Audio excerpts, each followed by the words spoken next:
अधर्माभिभवात् कृष्ण प्रदुष्यन्ति कुलस्त्रियः स्त्रीषु दुष्टासु वार्णीय जातीय वर्ण संकर।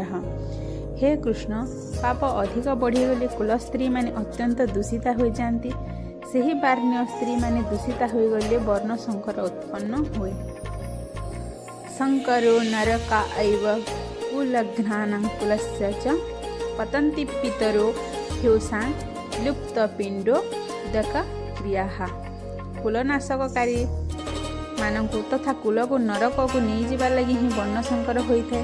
पिंड क्रिया और जलदान क्रिया लुप्त होगाकू पितृलोक माने श्राद्ध और तर्पण वंचित हो अधोगति प्राप्त होती। दोषैरे तैह वर्ण संकर कारकै उत्साद्यन्ते जाति धर्मं कुल धर्मश्च शाश्वतः।